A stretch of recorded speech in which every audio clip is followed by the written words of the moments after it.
Hello everyone! Today we'll be going over the AP World History DBQ and some tips and tricks for it. So let's get right into it.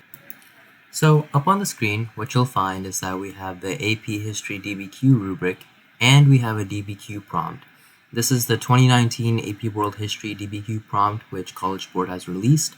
So you can look at the documents that accompany this prompt on their website. Now, one of the most important things you can do to help yourself for the DBQ is to memorize the rubric.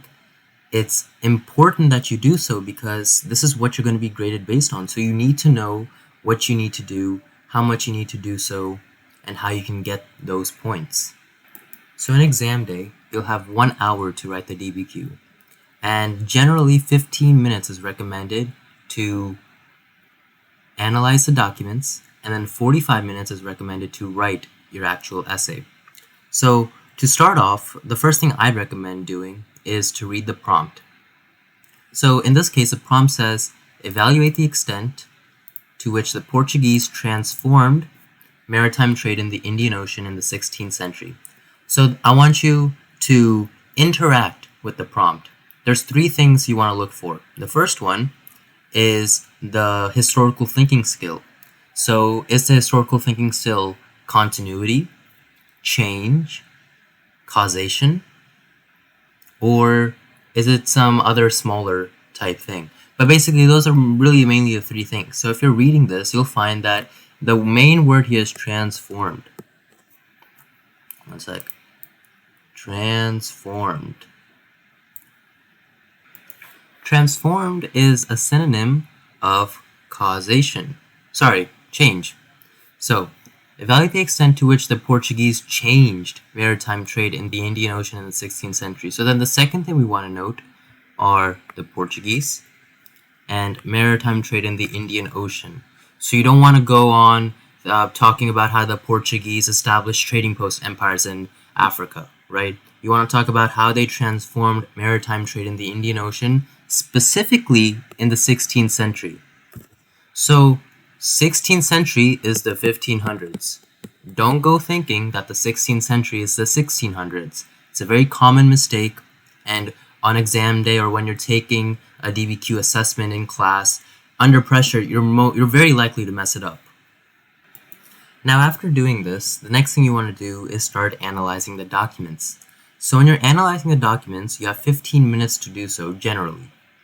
And there's 3 things you want to do. The first thing is to read and annotate.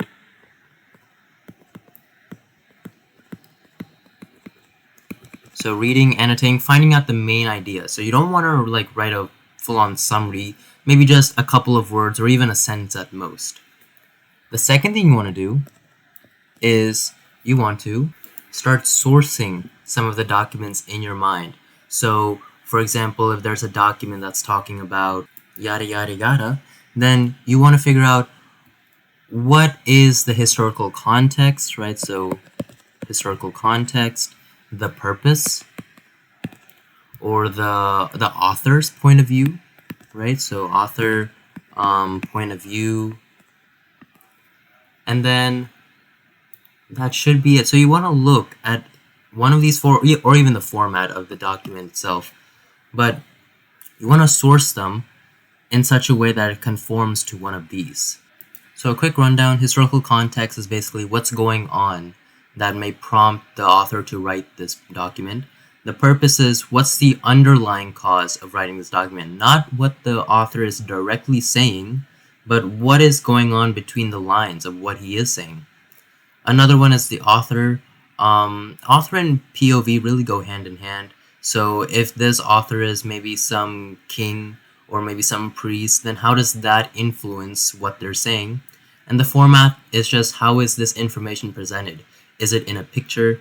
What is going on in the picture? Or what is how is the document kind of formatted? Is it decrees or laws that are numbered 1, 2, 3, 4? Is it just a normal anecdote or a paragraph? So you want to consider all these things when you're sourcing your documents. And the third thing, and this is probably the most important, is to group your documents.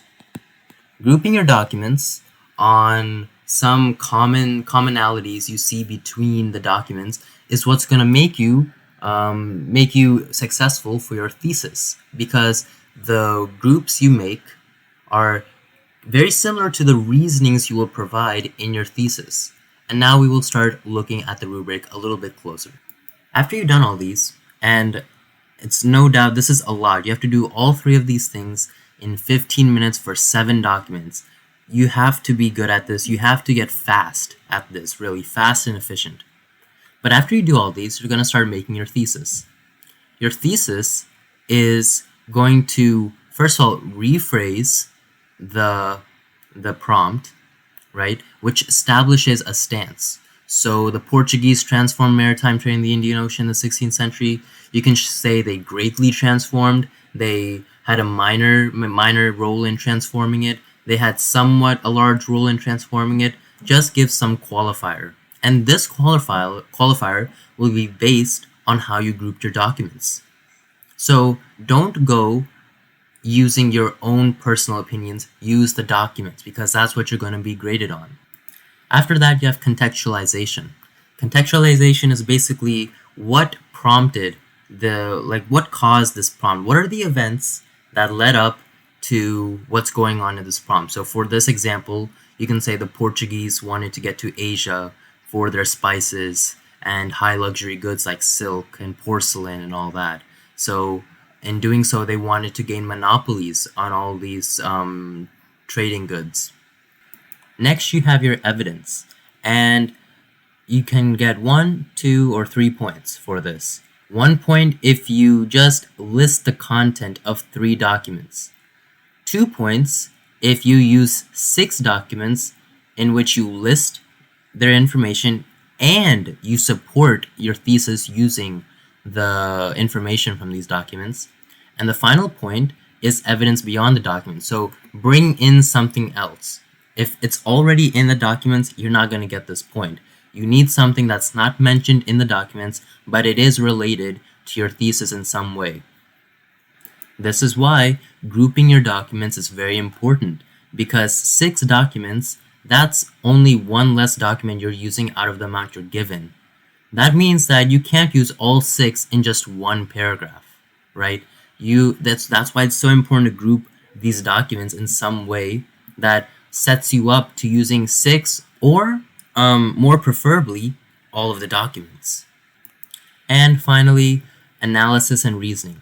Now for this point, you have to source your documents. This is why I said earlier that when you're analyzing your documents, have some sourcing information in your mind while you're doing so. So it says you only need 3. For extra assurance, it's recommended you do 4. But it's a 1 hour time limit, so just do the best that you can, but at least get 3. And the final point, and this is probably the most difficult point to get on the entire essay, is the complexity point. And this point is given when you can qualify or modify your argument that addresses the prompt. So one example would be putting in a counter argument, which is probably the easiest way to do so. Another one is if it's asking for changes, then look at other changes Portuguese may have done in the maritime trade in the Indian Ocean. You have a bunch of these listed here to help you in this, but again, the most easiest one is probably the counter argument. And don't stress about this point, because if you write an inherently good essay, the complexity will come naturally. But that takes practice, that takes analyzing the documents, that takes using evidence from the documents to support your claim. It takes a lot of practice. Don't expect to get it on the first try, but that is it for today's video. So if you guys enjoyed, please subscribe, like the video, and comment down if there's anything you want me to help you with next time. Thank you.